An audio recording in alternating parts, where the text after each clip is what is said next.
let people flow in real quick, but welcome back to Office Hours. Ryan, how are you doing? I'm doing all right. It's been a great start to the football season, so that always makes things a little brighter. Yeah, especially when the dogs are barking the way they are, and Rhythm's been predicting those dogs. It makes things even better. So it's been really cool to see, especially was it 44% ROI on the money line last week for all of our users, and that's an indication of those dogs really barking. So It's incredible.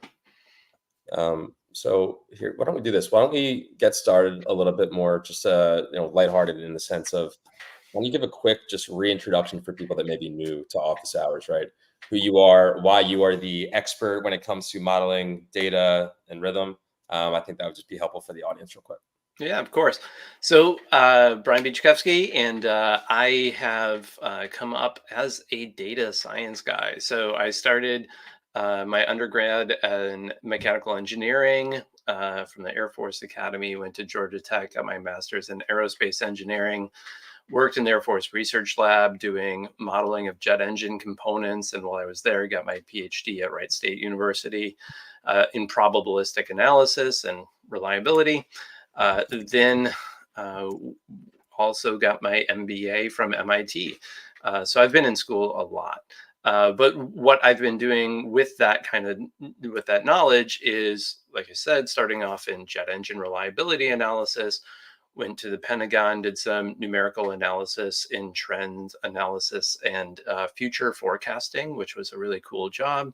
Went into the private sector and worked at a nonprofit where we did data analysis to understand the impact of human service delivery in a community. Worked with a lot of nonprofit organizations and local governments to understand how those programs were benefiting people in their community. And then ran a software organization in the Air Force, building out the command and control software for the Air Force, and then retired finally as a as the commander of Kessel Run, out of the Air Force, and started here at Rithmm, being the chief technology officer and the guy doing a lot of the model building basics and structure. Obviously, it takes a full team to make it run on a daily basis, but yeah, all that modeling background led up to this. Yeah, it's pretty cool. Look, when I met Brian and I heard that background and then realized that he's using that brain and that experience to then help sports bettors, that's why Rhythm's so amazing, and one of the many reasons. But it's truly, his experience is now what's going to be helping you guys make better predictions. So, Brian, we have a few questions that we've concocted and also that have been asked by our users that we think will help, again, the audience understand how to best maximize the results on Rhythm. So, why don't we get into a few of those? That'd be awesome.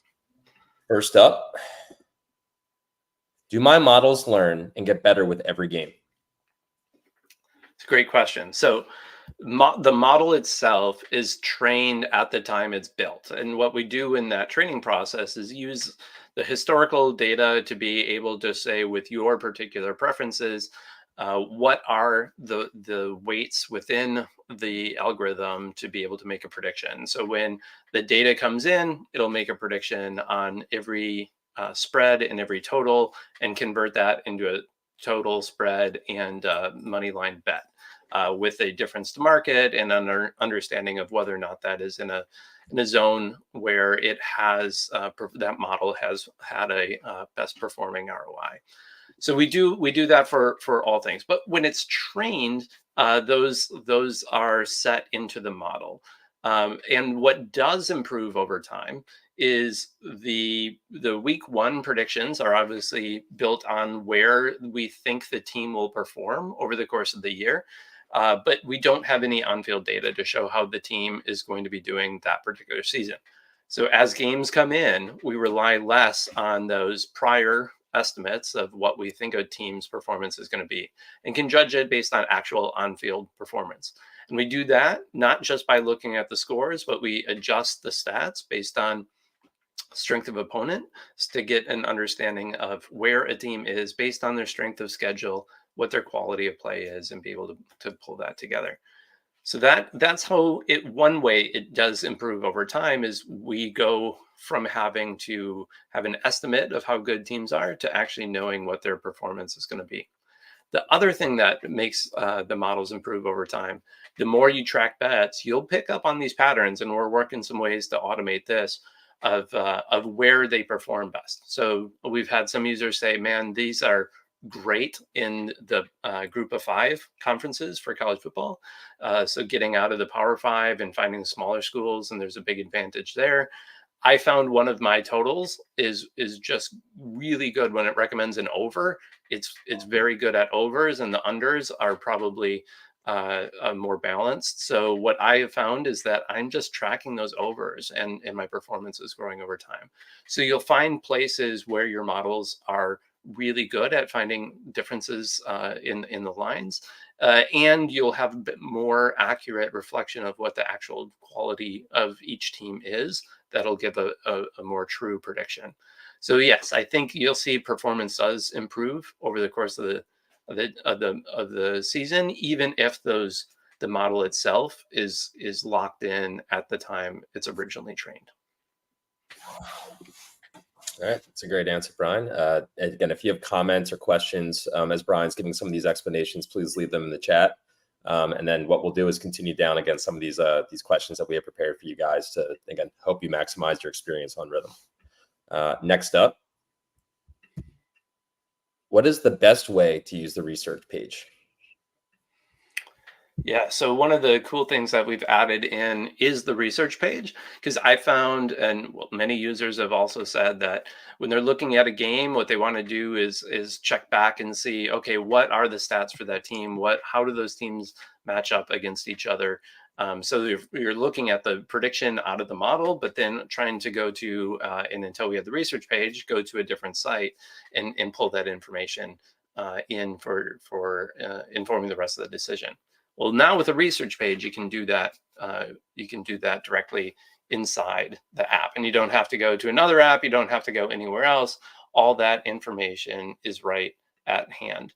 And one of the excuse me, one of the things that I used it for actually just today, I was looking at some of the upcoming NFL games for this weekend. Excuse me while I pull up the actual data.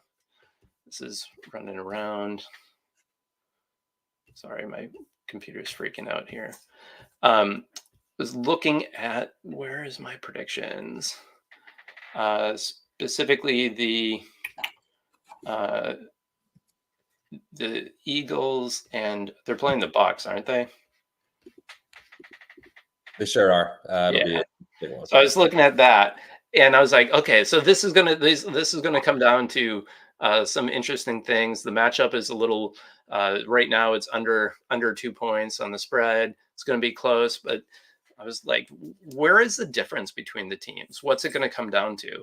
And I went to the research page and started going over the stats and seeing where things are different. And one thing jumped out right away. The Bucks have 2 sacks on the year, 3 sacks on the year, something like that. The far fewest sacks of any team. And now that goes, okay, so if they're not pressuring the quarterback like other teams are, then Jalen Hurts is going to have more time. And I think that is a real problem. I think that's a real problem. So the model's recommending Eagles -1.5. I think my model had it actually at like 4.5, something like that. So I was like, why would it be there? Why would it be that far off market? Couple points. Go into the research page, see, oh, this is one that emphasizes quality of defense. There's that, and if it matches up with my thinking of the game, all the better.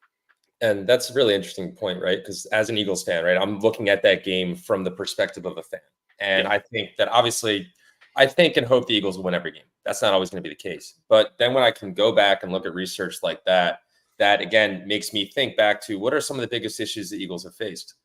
It's a lot of it has been on offense and moving the ball downfield, not turning the ball over. But Jalen also hasn't had the time he's used to without Jason Kelce being there.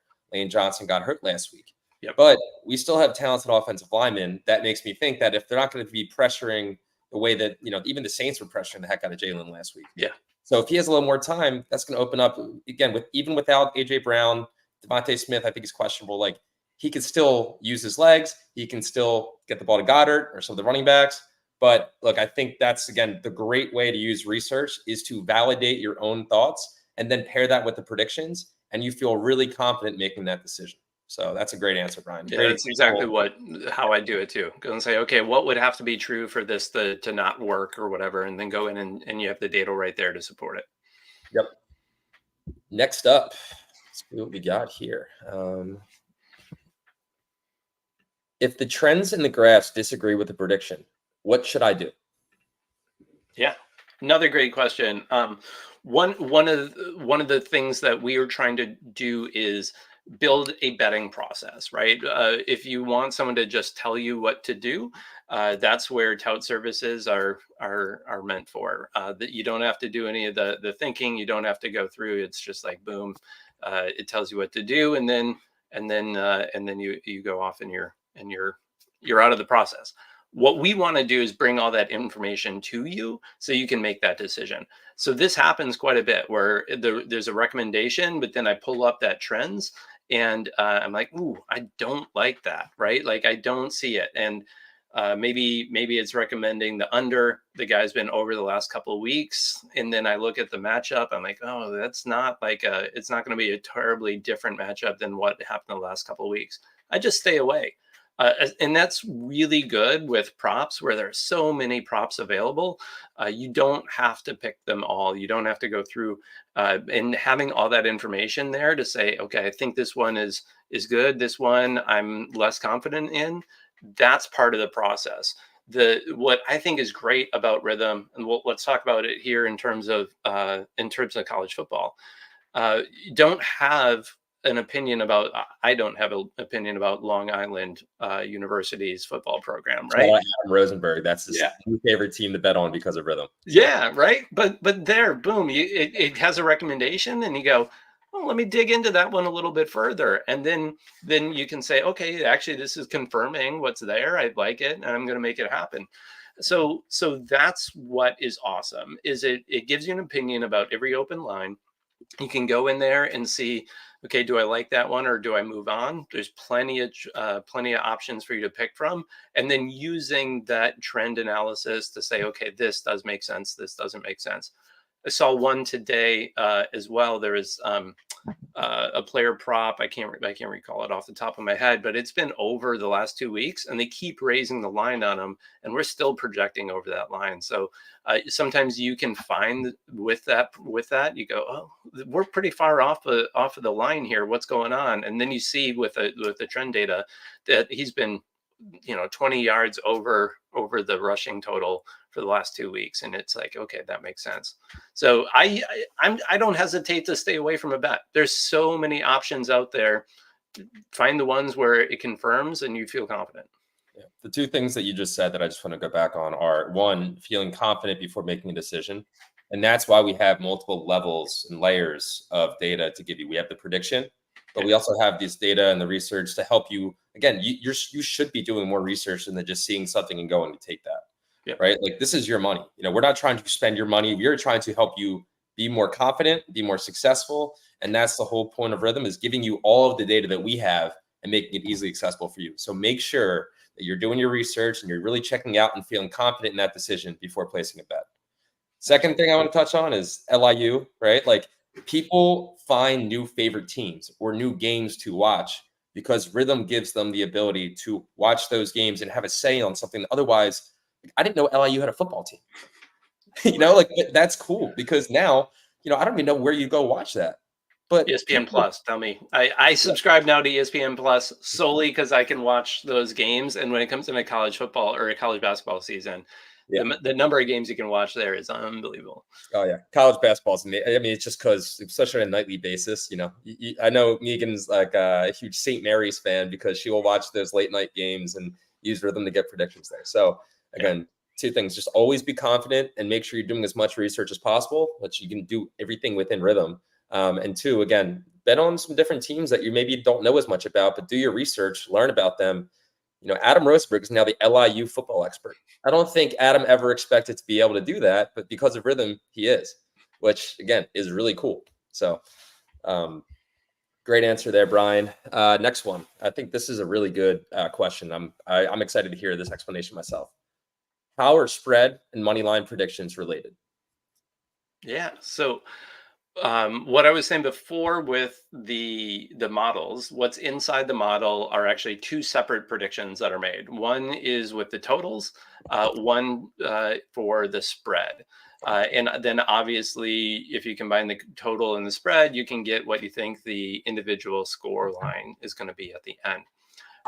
So the prediction for the totals and the spread are pretty straightforward, right? Your model says 49 points, the line's 46 and a half. We just look and say, if for games that had a predicted total of 49 and a half, what's the probability they go over 46? And that is how we get to that win probability for both totals and on spread. Same thing if your model says it's 8.5 and the line's at 7.5, what's the probability of a game with a pre game line of 8.5 going over 7.5? So that's pretty straightforward. But we use that same process to get the money line predictions as well. So let's say that same game where we have it as a 8.5 game and the line's at 7.5. Rather than look at what's the probability of it exceeding 7.5, we actually bring that back to 0, right? So of a game where the pre-game prediction or pre-game line is what your model is predicting, 8.5, how many times does one side win versus the other side win? So we're using that historical data about prior game performance in the past to translate the spread into a money line pick. There is a related question that we had in our Discord channel, which was, well, why then is my spread model maybe being recommended, but the money line isn't, or vice versa, because they are connected. Well, those have different recommendation windows. So when your model gets back tested, we find out where that model performance is best. We calculate what the mean error to the actual score of the games are, and then we look at what the ROI is and where those overlap, where you have the best prediction, where you're maybe even beating where you're beating the line in difference to the score, and where your ROI is maximized. We create that as your recommendation window for that model, and then using that recommendation window, we recommend or not recommend. And those are just set differently for spread and money line bets, but they're related in the same underlying way we come up with those win probabilities there. Because they're related, sometimes, let's say the spread is 5.5. There's some games this weekend I'm betting where the spread's 5.5. I like the dog at plus 5.5. I'll actually put a little bit onto the money line as well, because they are related. Even if that was cautioned, this is where caution doesn't mean stay away. It means have another reason. And in this case, it's because I like the payout. I like them as an outright winner as well. So I'll sprinkle a little bit onto the money line. Cool. Thank you, Brian. We have a question from a very special person who is Gary Garrison, who's one of our rhythm writers. Now, Gary, if you haven't read any of Gary's articles, please go do it. He's been doing a phenomenal job of highlighting some of the key games. Gary has a question for us, Brian. What is the best way to handle predictions where the DTMs are conflicting across all three models? Yeah. So there's a couple different ways I'll answer this. The first is, when I am early in the season and I don't have a big track record with each of the models, I just track them all, right? So if I have 3 and one's a caution, one's on one side, one's on the other, I'll track them all. In fact, I did that today with some of the models I have, and I don't bet it. I stay away. I don't know where to go, which one to believe yet. So I stay away, but I track them to build up that history and prediction history for both models. But let's say it's later on in the season, and let's just for sake of clarity, we'll call this a totals situation. So we have 2 models, one saying over, one saying under, but one of them is a record that's like 20 wins and 30 losses, and the other one's 30 wins and 20 losses. I don't actually treat those as the same, right? That one that may be losing 20 wins and 30 losses, I'm probably keeping because of how it's doing on spreads and sides. So I don't actually trust that as much on the spread, so or on the totals. So I'll just discount that and I'll go, okay, I'm ignoring that one. My one that's winning on totals is recommending it. I'm just going to play that. So it depends on how much experience you have with your models and how you can treat that. But that's how I do it. Early on, I use it to build more data and know which model I trust. Later on, I go with the model I trust more. Thank you, Brian. Gary, hopefully that answers your question. And again, anybody else who does have questions for Brian or myself, please ask them in the chat and we'll make sure we answer them for you. We have two more pre-planned questions here, Brian. Next up, I mistakenly double tracked a bet. Can I untrack it? Yeah, we've heard this one quite a bit, and yeah, there are people who double tapped a bet, something like that, and tracked it accidentally. The good answer is now yes, you can. We have a 5 minute window where you can go in there, and if you tracked it, you can untrack it within 5 minutes of the first time you tracked it. That is similar to how books sometimes offer you a cash out immediately in case you did something wrong. You can just back that one out. The reason after that point we don't allow you to delete track bets is we really, really trust. We need everyone to be able to trust that leaderboard data. And if you can go in there, you say, "Oh man, this one's getting some pretty bad CLV," delete. Now you're cherry picking your results and you're using the model in a way that somebody else wouldn't have that ability to. So we don't like doing that. We don't like people, especially if a game has started, to be able to like delete out losers. Everyone has to be able to trust that, especially when we're copying models off that leaderboard. You got to believe that that is real. Otherwise, the faith in the whole system kind of crumbles. So that's where we have it. 5 minutes, you can't really track much line movement off that. You're not cherry picking. It's really saying if it's an honest mistake, we're going to let that happen. So now that's available. You should be able to see it immediately on there if you open it back up, or you go back over to your track bets list and you scroll through. The untrack bet button should be there. Just tap it. It'll say, "Are you sure?" And then you can hold that off.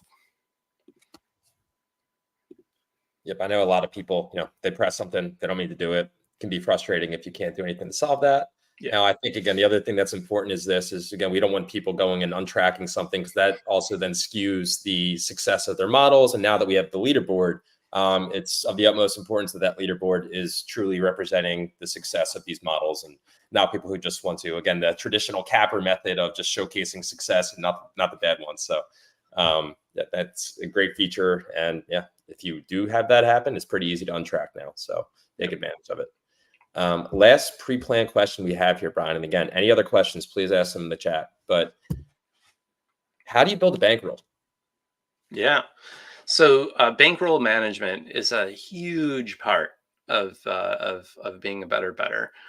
So first of all, you got to there's a couple things to take into consideration.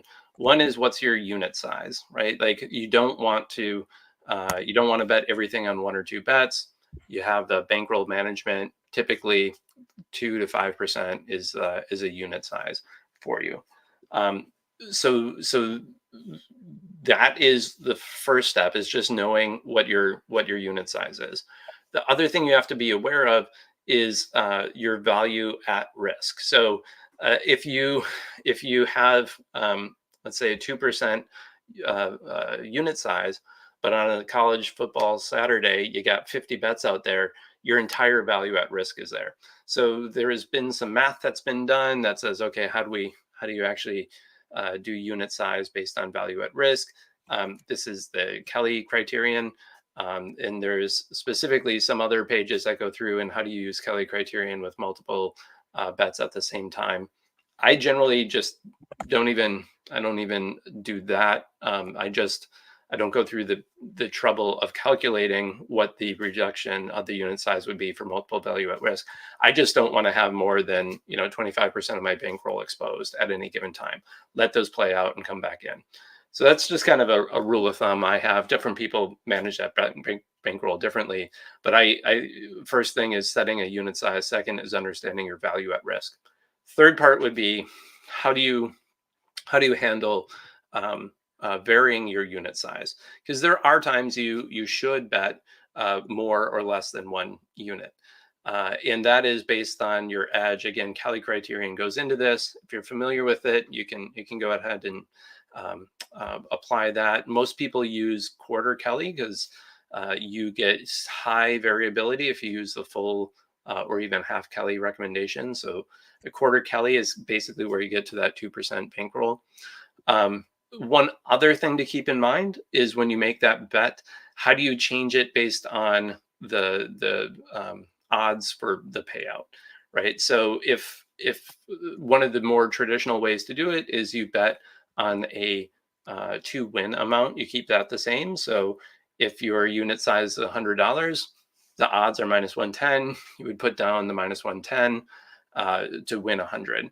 Similarly, if you have +200 odds there, you would only bet 50 so that your payout would be the $100. That way you scale it based on implied probability of payout. So that's a few top level things of bankroll management. There's a lot more people can go into, but that's like the high level. And again, for people that want to go back and watch this, or if you're joining us late, this will be living on YouTube, so you can watch this from the beginning. And again, Brian's gone over a lot of really valuable insights. And again, not just Rithmm, but betting as a whole, and obviously how Rithmm is improving that process for any bettor. So Brian, before we go, I don't know if you have any other questions or any other things you want to go over, but I have to ask you, Cowboys, Giants tonight. Cowboys are struggling. The Giants somehow won last week. What are you seeing for tonight's game? Yeah, so this was a discussion point in our Discord today as well. As you can imagine, it's the hot topic for Thursday. Here's my thinking on it, and in my approach to statistics and forecasting is kind of a Bayesian approach, where I have a prior belief. When I see data, I update it, but I don't change based on one data point, right? And we saw a good game out of the Giants last week. Do I think they're a different team than 8 days ago? No, I think they're probably maybe a little better. Maybe they just had a good game. The Cowboys have been struggling. Do I think they're not as good as I thought? Maybe not. Right? Like their losses are to a pretty good Ravens team, pretty good Saints team. And then they won their other games. So right, like they've lost to good teams. They've beaten the Browns, who they should have beaten, and New York beat the Browns. Right. So am I going to change my preseason prediction, my pre-week 4 prediction, strong because of the Giants beating the Browns? Not a lot. But what I'll say, so I think Dallas wins tonight. And if they don't, this is where I start to update, right? Like we have, we'll be in a situation, let's say if the Giants win, they've now won 2 games that they shouldn't have won. And the Cowboys are losing a game that they shouldn't won and had some that are probably closer than they would want. So now if you get a couple of those opportunities, then you start saying, okay, I got to adjust my prior opinion of those teams. I don't do that based on one game. I don't do it based on the Giants winning on 1 week. But if you see that continuing to go, then you got to adjust your preseason priors. Otherwise, you're going to get toasted. Yeah, look, I hate both of these teams a lot. Division rivals. Nobody hates the Cowboys more than me. I will proudly say that. But again, they're on paper, right? They are a much better team. They are meant to be. They're supposed to be winning this year. The Giants are kind of like, I don't even think Giants fans expect them to win last week. That's for sure. This is a game, like for me personally, I love like Thursday night football and primetime games in general. Prop Central for me. I love using our prop tool for this. And if you've watched us on Sunday Sweats, which every Sunday at 11 a.m., I talk about one guy on the Giants every week, and mostly because I love saying his name. And I say it wrong on purpose. Wan'Dale Robinson. No, it's Wan'Dale Robinson. It's Wan'Dale to me. But Wan'Dale Robinson over 36.5 receiving yards is, that's something that for me, one, I feel confident in that because the trends support the claim. And just thinking about his usage and the way Daniel Jones needs to be able to distribute the ball outside of Malik Neighbors. I love Wan'Dale Robinson. So tonight, like, that's my favorite play, is to go and say, all right, Rithmm gave me this prediction. I don't really feel confident in any, money line total spreads, but I still want to be able to have some action on this. Yeah. Wan'Dale Robinson's my guy. So again, that's the one I did my research. I know my Josh Applebaum and I were talking about that play ourselves because we love Wan'Dale Robinson. So again, make sure that as you're using the app, as you're looking at whatever game you want to watch, there's more than one way to find out what you can play on that game. And again, I did my research. I didn't feel confident making a traditional game pick on this, right? And that's okay. But I'm still going to be able to watch this and be engaged because Rithmm has plenty of tools for me to be able to go and feel confident making this prop bet. Absolutely. Yeah. All right. Well, I thought that was a great episode, Brian. Thank you for answering some of those questions, and thank you for everybody who joined us. Again, if this is your first time joining us for Office Hours, we're here every other Thursday, and you can send us questions. You can join our Discord, where there's conversations that happen pretty much all throughout the day, every day, of people trying to help each other become smarter bettors. And then again, Rithmm's what's helping everybody do that. If you haven't downloaded Rithmm yet, if you've thought about it, go download it now. You have a free 7-day trial. You can get predictions for every player and game tonight, or the game tonight and game every weekend. And again, we are here to help you. That's what we love to do. And especially Brian, that guy's really smart, and he's using that brain to help people become smarter bettors. So thanks for joining us. And thank you, Brian. Thank you. See you around. Everyone.